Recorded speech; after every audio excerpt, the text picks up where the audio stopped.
తిరుమల శ్రీవారి పాదాల చెంత వెలిసిన తిరుపతి నగర ప్రజాప్రతినిధిగా ఎంపిక కావాలని ప్రతి ఒక్కరూ కోరుకుంటారు. ప్రస్తుతం టీడీపీ తరఫున టికెట్ కోసం ఊకా విజయ్ కుమార్ ప్రయత్నిస్తున్నారు. 2008లో రాజకీయ రంగ ప్రవేశం ప్రజారాజ్యం పార్టీలో చేరి చిరంజీవి తిరుపతి ఎమ్మెల్యేగా గెలవడానికి ఆయన ఎంతో విశేష కృషి చేశాడు. చిరంజీవి ఎమ్మెల్యేగా ఎంపికైన తర్వాత నియోజకవర్గ ఇన్ఛార్జిగా ఆయన బాధ్యతలు ఈయన నెరవేర్చాడు. తరువాత కాలంలో రాష్ట్ర విభజన సమయంలో కాంగ్రెస్ పార్టీలో చేరిన తర్వాత గల్లా కుటుంబానికి సన్నిహితుడిగా మెలిగిన ఊకా విజయ్ కుమార్ ఆ తర్వాత టీడీపీలో కొనసాగుతున్నాడు. గల్లా కుటుంబానికి అత్యంత సన్నిహితుడిగా పేరు పొందిన ఈయన పార్టీ కార్యక్రమాల్లో చురుగ్గా పాల్గొంటున్నాడు. అంతేకాకుండా తమ సామాజిక వర్గానికి నియోజకవర్గంగా కాకుండా తిరుపతి జిల్లా వ్యాప్తంగా బాధ్యతలు వహిస్తున్న పరిస్థితి కనిపిస్తుంది. ఈ నేపథ్యంలో ఈయన టికెట్ కోసం ప్రయత్నిస్తున్నాడు. అసలు ఆయన మనోగతం ఏమిటో తెలుసుకుందాం. సార్ చెప్పండి, ఈసారి మీరు తిరుపతి నుంచి ప్రజాప్రతినిధిగా ఎమ్మెల్యేగా పోటీ చేయడానికి ప్రయత్నిస్తున్న నేపథ్యం అయితే బయట మాత్రం పవన్ కళ్యాణ్ కానీ పోటీ చేస్తాడు, జనసేనకి టికెట్ ఇస్తారని ఒక ప్రచారం కూడా జరుగుతుంది.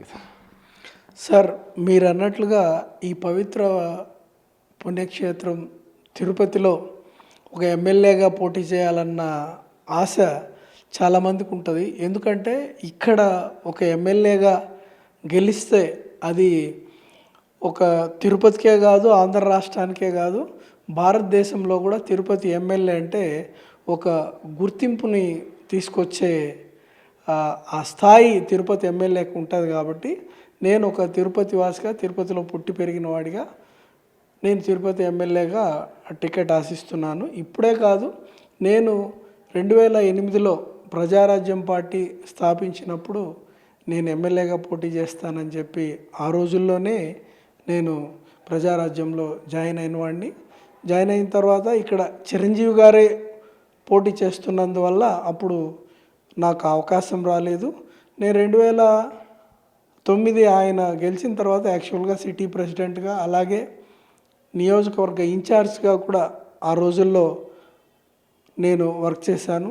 తర్వాత ఏదైతే ఈ రాష్ట్ర విభజన జరిగిన తర్వాత మేమందరం కూడా తెలుగుదేశం వైపు వెళ్ళడం, గల్లా అరుణ్ కుమార్ గారు, గల్లా జయదేవ్ గారితో పాటు తెలుగుదేశం పార్టీలో జాయిన్ అవ్వడం, జాయిన్ అయిన తర్వాత కూడా నేను అప్పుడు కూడా 2014లో తిరుపతి ఎమ్మెల్యే టికెట్ని ఆశించడం జరిగింది.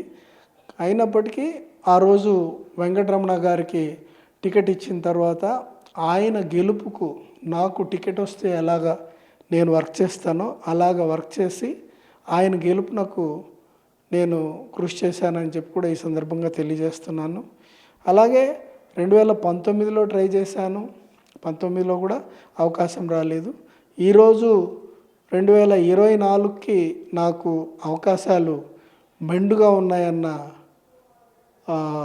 సూచనలు అయితే నాకు బాగా తెలుస్తూ ఉన్నాయి. మీరు అన్నట్లుగా ఒకవేళ ఇక్కడ జనసేన టీడీపీ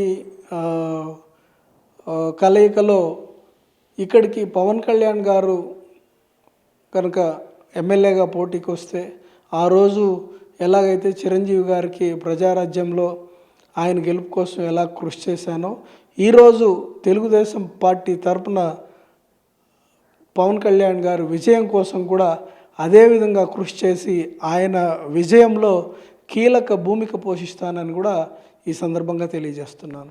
తెలుగుదేశం పార్టీలో ప్రస్తుత పరిస్థితి చూసుకుంటే చాలా వరకు అంతా గ్రూపులమయంగా ఇంటికి ఎక్కలేని గ్రూపులు తిరుపతిలోనే కనిపిస్తున్నాయని ఒక ప్రచారం జరుగుతుంది. ఈ పరిస్థితుల్లో వీళ్ళందరినీ మీరు సమన్వయం చేసుకోగలుగుతారా? తెలుగుదేశం పార్టీలో గ్రూపులు అన్నది ఇవేం గ్రూపులు కావండి.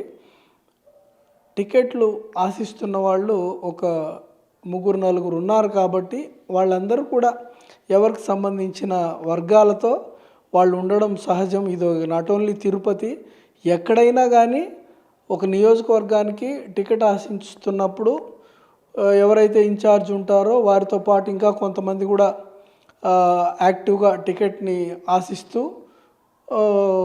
రాజకీయాల్లో చురుగ్గా పాల్గొనడం సహజం. ఇదంతా కూడా టికెట్ అనౌన్స్మెంట్ వరకే. టికెట్ అనౌన్స్ అయిన తర్వాత ఒకవేళ నాకే కనుక టికెట్ అనౌన్స్ చేస్తే ప్రతి ఒక్కరిని కూడా నేను కలుపుకుపోయి ఈ తిరుపతిని తెలుగుదేశం పార్టీ గెలిచేలాగా ఏదైతే మా చంద్రబాబు నాయుడు గారు అసెంబ్లీలో ఒక ప్రతిజ్ఞ చేసి బయట వచ్చారు. ఇది గౌరవ సభలాగా లేదు, ఒక కౌరవ సభలాగా ఉంది. ఈ సభకు నేను మళ్ళీ ముఖ్యమంత్రిగానే ఈ సభలో అడుగు పెడతానని ఏదైతే ఒక శపథం చేసి ఆయన ఆ రోజు నుంచి బయట వచ్చారో ఆ శపథాన్ని నెరవేర్చే దిశగా ఈ తిరుపతి సీట్ని తెలుగుదేశం పార్టీ గెలిపించి ఆయన్ని అసెంబ్లీలోకి అడుగుపెట్టే దిశలో మొదటి అడుగు ఈ తిరుపతి కలియుగ ప్రత్యక్ష దైవం శ్రీ వెంకటేశ్వర స్వామి పాదాల చెంత నుంచి ఆయన మొదటి అడుగు పడేలా కూడా మేము ఈ తిరుపతి సీటును ఆయన కానుగ్గా ఇస్తామని తెలియజేస్తున్నాం. బట్ తిరుపతిలో బలంగా వైకాపా నాయకులు బలంగా కనిపిస్తున్నారు. మున్సిపల్ ఎలక్షన్స్ కానీ, ఎంపీ ఎలక్షన్, ఎమ్మెల్యే ఎలక్షన్స్లో కానీ పెద్ద ఎత్తున వాళ్ళు హడావిడి చేశారు. మీరు వాటిని తట్టుకోగలరా? వాళ్ళ శక్తికి మీరు సరిపోతారా? ఇక్కడ వాళ్ళ శక్తి అంటే వాళ్ళ శక్తి అంటూ వాళ్ళకంటూ సొంతంగా ఏం లేదు సార్. వాళ్ళకున్నది అధికార బలం.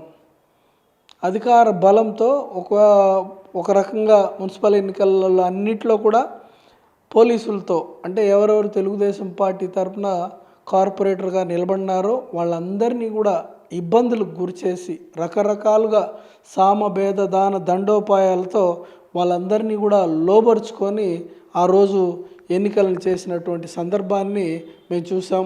అలాగే ఎంపీ బై ఎలక్షన్స్లో కూడా మొత్తం దొంగ ఓట్లని ఈ మధ్యనే ఎలక్షన్ కమిషన్ కూడా ఆనాటి మున్సిపల్ కమిషనర్గా ఉన్నటువంటి గిరీష్ గారికి చురకలు అంటించినది కూడా మనం చూసాం. ఎందుకంటే ఏదైతే ఆ కీని ఆ పార్టీ వాళ్ళకి ఇచ్చేసి వాళ్ళు దాదాపు 30,000 ఓట్లు దొంగ ఓట్లను చేర్చుకొని వాటన్నిటిని కూడా ఐడీలు తీసుకొని ఆ రోజు వచ్చి తిరుపతిలో దొంగ ఓట్లను వేయడం జరిగింది. వాళ్ళు ఎన్ని దొంగ ఓట్లు క్రియేట్ చేసుకొని వేసినా కానీ, ఎంతమంది నాయకుల్ని ఇబ్బందులు పెట్టినా కానీ ఆ బై ఎలక్షన్లో ఒక తిరుపతి నియోజకవర్గం నుంచి మాత్రమే దాదాపు 45,000 ఓట్లు తెలుగుదేశం పార్టీకి పోలయ్యాయంటే దాన్ని బట్టి మీరు అర్థం చేసుకోవచ్చు తిరుపతిలో తెలుగుదేశం పార్టీ బలంగా ఉందా, వైసీపీ బలంగా ఉన్నదాన్ని మీరే బేరీజ్ వేసుకోవచ్చు. దానికి తోడు ఈరోజు మాకు జనసేనతో పార్టీ తోడైంది. ఒక పక్క పవన్ కళ్యాణ్ గారు, ఒక పక్క మా చంద్రబాబు నాయుడు గారు, ఇంకో పక్క మా లోకేష్ బాబు గారు, వీళ్ళందరూ కూడా ఈ కలయికతో మా బలం ఇంకా రెట్టింపు పెరుగుతుందన్న ఆత్మవిశ్వాసంతో మేమున్నాం. దట్టు తెలుగుదేశం పార్టీకి వైసీపీ కంటే కూడా క్యాడర్ చాలా ఎక్కువ ఉంటుంది. వచ్చేది జనరల్ ఎలక్షన్స్ కాబట్టి ఏదో మున్సిపల్ ఎలక్షన్స్లో జరిగినట్టు అలాగే ఎంపీ ఎలక్షన్స్లో జరిగినన్ని దౌర్జన్యాలు అవన్నీ కూడా ఇంకా సాగవు. ఖచ్చితంగా ఏదైతే వాళ్ళ దొంగ ఓట్లు ఉన్నాయో వాళ్ళందరినీ కూడా మేము ఓటింగ్కి రానియకుండా అడ్డుకొని ఖచ్చితంగా ఈ ఎన్నికల్లో తెలుగుదేశం పార్టీని గెలిపించే దిశగా మేము ప్రయత్నం చేస్తామని కూడా ఈ సందర్భంగా తెలియజేస్తున్నాం.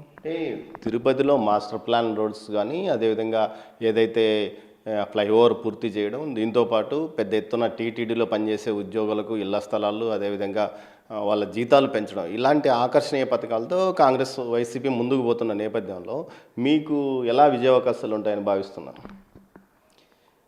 కేవలం ఒక 4 రోడ్లు వేసేసి అదే అభివృద్ధి అని చెప్తే నిజంగా ఇది చాలా హాస్యాస్పదం. ఎందుకంటే తిరుపతిలో రామారావు మొట్టమొదటిసారి 83లో ఆయన గెలిచిన తర్వాత ఈ తిరుపతికి ఎంత చేశారు అన్నది మనం చెప్పుకుంటూ పోతే చాలా ఉన్నాయి. ఈరోజు ఒక తెలుగు గంగ ప్రతిరోజు కూడా మనం ఇంటికి నీళ్ళు వస్తున్నాయంటే ఆ రోజు రామారావు గారు ఏదైతే తెలుగు గంగని చెన్నైకి తీసుకెళ్తూ దాన్ని అక్కడి నుంచి ఇక్కడికి మన తిరుపతికి వచ్చింది కూడా తెలుగుదేశం పార్టీ. ఒక హాస్పిటల్స్ విషయంలో తీసుకుంటే స్విమ్స్ కావచ్చు, అలాగే బర్డ్ కావచ్చు, ఒక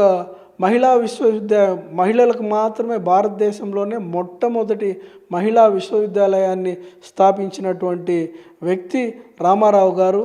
అలాగే రాజకీయాల్లోకి వచ్చిన తర్వాత ఒక బీసీలకైతేనేమి, కాపులకైతేనేమి రాజ్యాధికారంలో భాగం కల్పించి ఈరోజు బీసీలు, కాపులు రాజ్యాంగపరంగా ఒక ఉన్నతమైన స్థానంలో ఉన్నారంటే అది ఆనాటి ఎన్టీ రామారావు గారు, దాన్ని అలాగే కొనసాగిస్తున్నటువంటి మా చంద్రబాబు నాయుడు గారు. మరి మేమైతే అభివృద్ధి అంటే తిరుపతిలో అభివృద్ధి అంటే తెలుగుదేశం అని ఘంటాపదంగా తెలియజేస్తాం.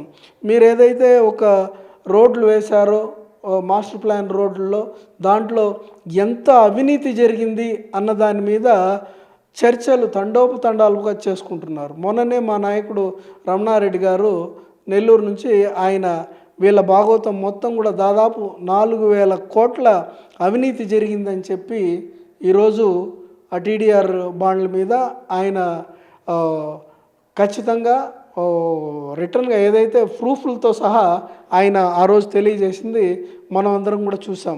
ఇంకా తిరుమలలో వ్యాపారస్తులను కావచ్చు, తిరుపతిలో ఉద్యోగస్తులను కావచ్చు, వ్యాపారస్తులను కావచ్చు, అన్ని రకాలుగా ఒక భయభ్రాంతులకు గురి చేసి ఈ కరుణాకర్ రెడ్డి కావచ్చు, అభినయ్ రెడ్డి కావచ్చు, ఎన్నికల్లో వీళ్ళందరినీ కూడా ఉపయోగించుకోవాలన్న ఉద్దేశంతో ఈరోజు తిరుమలలో వాళ్ళకి ఇళ్ళు అంటే అదేదో ఊరికేనే ఇస్తున్నట్టుగా ప్రచారం.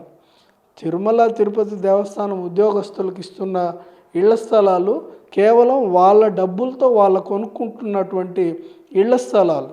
అది ఒక 2-3 ఇన్స్టాల్మెంట్లో పే చేయమని చెప్పి టీటీడీ కూడా ఆదేశించింది.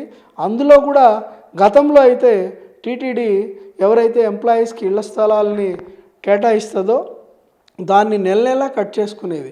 ఈరోజు అట్లా కాకుండా ఒక సొసైటీ ద్వారా ఆ సొసైటీకి టీటీడీ ఫండ్స్ ఇచ్చి దాన్ని కొనుగోలు చేసిన తర్వాత ఒక 2-3 ఇన్స్టాల్మెంట్లో ఒక 9 లక్షల రూపాయలని 3 ఇన్స్టాల్మెంట్లో పే చేయమంటున్నారంటే దాదాపు 3 లక్షల రూపాయలు ఒక ఇన్స్టాల్మెంట్కి.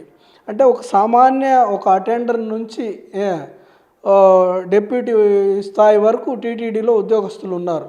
అంటే ఒక డిప్యూటీ ఈఓ స్థాయిలో ఓకే కట్టగలరేమో 3 నెలల్లో, కానీ ఒక అటెండరు 3 లక్షల రూపాయల చొప్పున 3 ఇన్స్టాల్మెంట్లో కట్టడం అది సాధ్యమేనా? అంటే ఇంకోటి దీంట్లో కూడా అక్రమాలు జరిగాయంటే నేను అక్రమాలని చెప్పను. దీంట్లో జరిగింది ఏంటంటే ఇస్తున్నది ముందుగా ఫండ్ ఇచ్చింది టీటీడీ, దాన్నేమో ఎంప్లాయీస్ దగ్గర నుంచి కలెక్ట్ చేసుకుంటున్నది. కానీ ఏదైతే ఇక ప్రభుత్వం కొండమీద ఈఓ ధర్మారెడ్డి కావచ్చు, చైర్మన్ కరుణాకర్ రెడ్డి కావచ్చు, వాళ్ళు ఏకంగా వాళ్ళకి ఇస్తున్నటువంటి ఆ శాంక్షన్ లెటర్ మీద నవరత్నాల లోగో వేసి జగన్మోహన్ రెడ్డి ఫోటో పెట్టి వాళ్ళకి ఇస్తున్నారంటే మేము నిజంగా చాలామంది ఎంప్లాయీస్ మా దగ్గరకు వచ్చి వాళ్ళ ఆవేదనను వ్యక్తం చేయడం జరిగింది. అంటే మాకేదో జగనన్న నిరుపేదలకి ఇళ్ళు ఇచ్చినట్టు మమ్మల్ని ఒక నిరుపేదలతో పోలుస్తూ మాకు ఆయన నవరత్నాల లోగోతో ఆయన ఫోటో ముద్రించి ఇవ్వడం మీద మాకు చాలా బాధగా ఉందని, కాకపోతే దాన్ని తెలియజేసే ఇది లేకుండా ఈ ప్రభుత్వం ఒక అణిచివేత ధోరణిలో ఉంది. కాబట్టి ప్రతి ఒక్కరు కూడా జరుగుతున్నదంతా కూడా చూస్తున్నారు. ఎప్పుడెప్పుడు ఎన్నికలు వస్తాయా, ఆ ఎన్నికల్లో తమ ఓటు ద్వారా ఈ ప్రభుత్వానికి బుద్ధి చెప్పి ఈ జగన్మోహన్ రెడ్డిని సాగనంపడానికి, జగన్మోహన్ రెడ్డితో పాటు అతని ఎమ్మెల్యేలను అందరినీ కూడా ఇంటికి పంపడానికి సిద్ధంగా ఉన్నారని చెప్పి కూడా ఈ సందర్భంగా తెలియజేస్తున్నాను.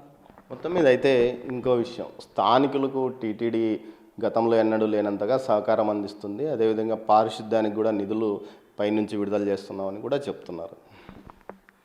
గతంలో కూడా టీటీడీ నుంచి ఏదైతే తిరుమల యాత్రికులు రావడానికి ప్రధాన ప్రదేశం తిరుపతికి వచ్చిన తర్వాతే రైళ్ళు కావచ్చు, బస్సులు కావచ్చు, ఫ్లైట్లు కావచ్చు, ఇక్కడి నుంచి తిరుమలకి పోతారు. కాబట్టి గతంలోనే చాలా వరకు కొన్ని రోడ్స్ మెయింటెనెన్స్ కానీ, అలాగే లైటింగ్ కానీ ఇవన్నీ కూడా టీటీడీ నిర్వహించేది. ఈరోజు ప్రత్యేకంగా దానికోసం 1% నిధులు మేము కేటాయిస్తున్నామంటూ ఇది కేవలం ప్రచారం కోసమే తప్ప, ప్రచార ఆర్భాటమే తప్ప, గతంలో కూడా ఎన్నో సందర్భాల్లో టీటీడీ నిధులు తిరుపతి దీనికి చాలా సందర్భాల్లో ఇచ్చినవి ఉన్నాయి.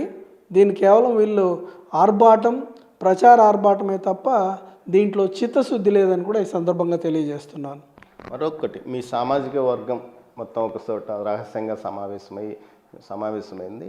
ఎవరికి వచ్చిన టికెట్ పనిచేయాలని తీర్మానం కూడా జరిగినట్టు సమాచారం. అయితే కొంతమంది బయటకు వచ్చిన తర్వాత నాకే వస్తేనే నేను పనిచేస్తా, లేనంటే లేదన్నట్టు కూడా కొంత గొడవ కూడా జరిగినట్లు తెలుస్తుంది. దీనిపైన మీరేమో?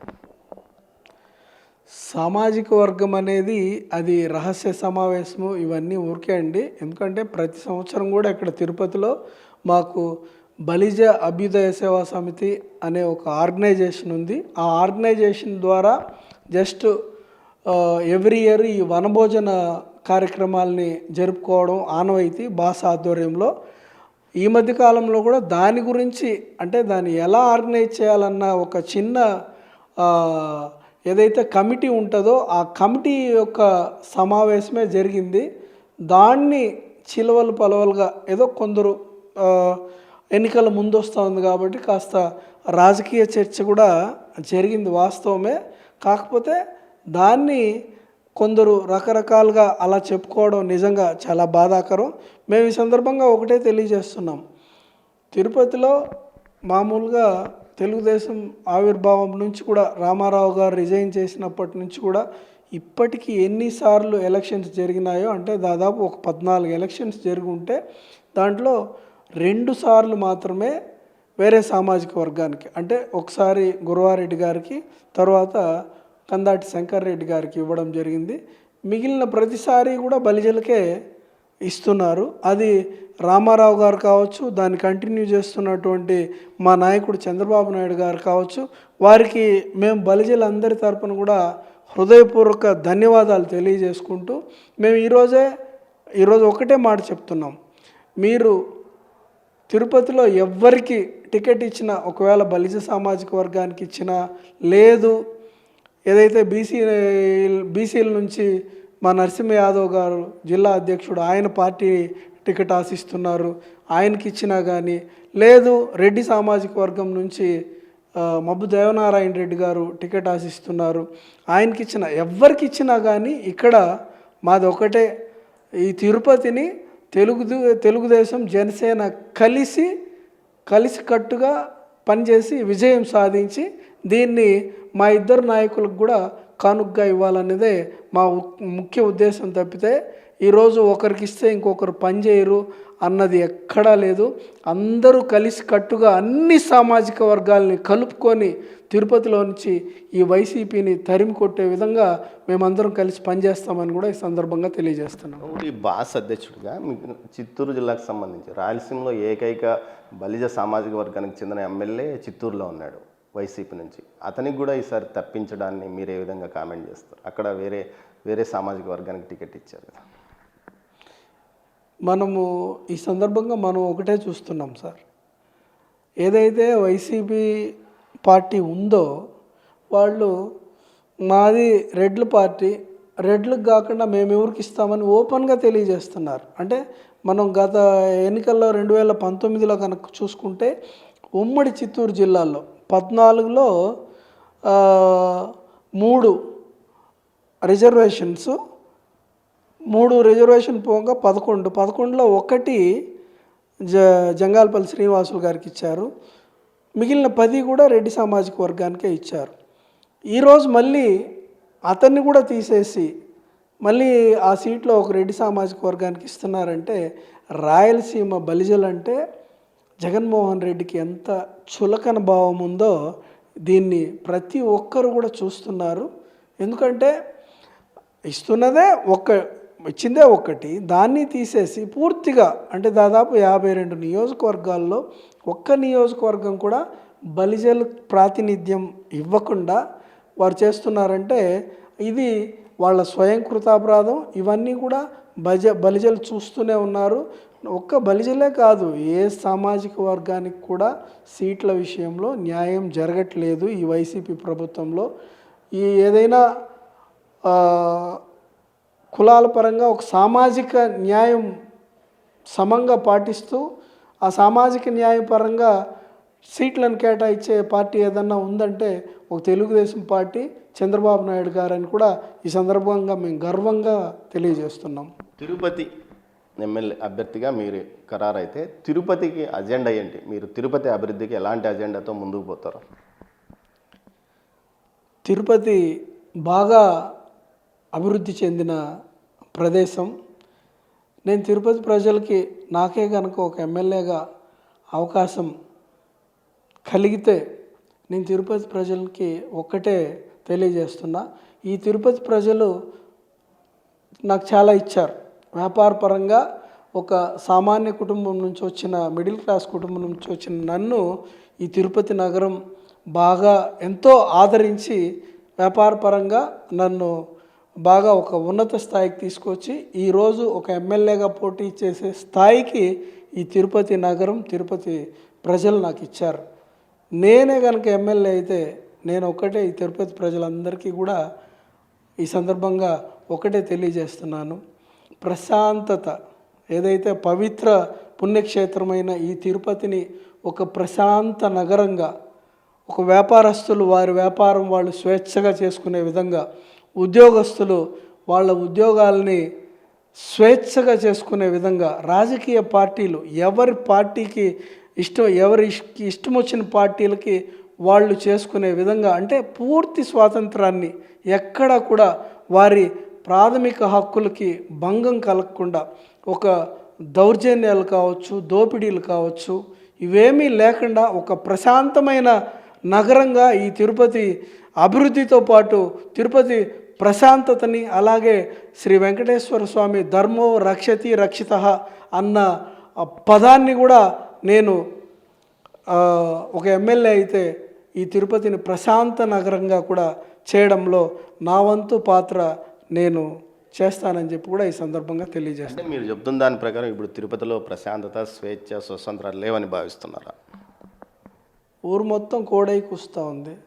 ఇక్కడ తిరుపతి ఇదివరకు ఎన్నడూ లేని విధంగా అన్నీ, అంటే ఎవరు ఈ ప్రభుత్వం మీద ఎవరు గొంతెత్తినా ఆ గొంతు నొక్కేసే విధంగా, ఓ పక్క పోలీసుల ద్వారా కావచ్చు, వ్యాపారస్తులైతే దానికి సంబంధించిన అధికారుల ద్వారా కావచ్చు, రకరకాలుగా ఏవైతే స్థలాలు ఉన్నాయో, ఇక్కడ నుంచి బయట ఎవరన్నా స్థలాలు ఈ ప్లేస్ ఖాళీగా ఉంది, కబ్జా, ఎవరన్నా పోతే పోయి మాట్లాడుకోపో, అభినయ్ రెడ్డి గారితో మాట్లాడుకో, లేకపోతే ఇంకొకరితో మాట్లాడుకో అని ఇంత యథేచ్ఛగా దోపిడీకి గురవుతున్న తిరుపతిని గతంలో మేము ఎన్నడూ కూడా చూడలేదు.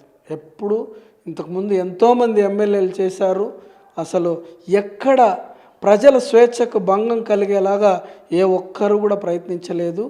ఇక్కడ ఉన్నటువంటి కరుణాకర్ రెడ్డి కావచ్చు, అభినయ్ రెడ్డి కావచ్చు, మాటలు మాత్రం చాలా మంచిగా మాట్లాడతారు. లోపల చేసేవన్నీ కూడా చాలా ఈ దౌర్జన్యాలు కావచ్చు, అరాచకాలు కావచ్చు, రౌడీయిజం కావచ్చు, ఎవరన్నా ప్రశ్నిస్తే వాళ్ళని గొంతును అణిచివేసే విధంగా అన్ని పార్టీలు కూడా తమ నిరసనని తెలియజేస్తూ ఉన్నారు.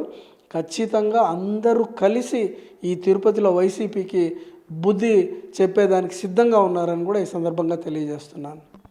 ప్రశాంత తిరుపతే తన లక్ష్యమని, అందుకోసం తాను కృషి చేస్తానని, మరోవైపు ఏదైతే తమ అధినేత చంద్రబాబు నాయుడు నిర్ణయం మేరకే తాము పనిచేస్తాము, పవన్ కళ్యాణ్కి టికెట్ ఇస్తే దగ్గరుండి గతంలో ఏదైతే 2009 ఎన్నికల్లో చిరంజీవికి ఏ విధంగా పనిచేశానో అదేవిధంగా ఆయన సోదరుడు పవన్ కళ్యాణ్కి కూడా పోటీ చేస్తే ఆయన విజయానికి కృషి చేస్తానని, కాకపోతే తనకు అవకాశం ఇమ్మని అధినేతను కోరానని, అందుకు పాజిటివ్ సంకేతాలు కూడా వచ్చాయని ఊకా విజయ్ కుమార్ అంటున్నాడు. వీడియో జర్నలిస్టు పురుషోత్తంతో దామోదర్, తిరుపతి నుంచి.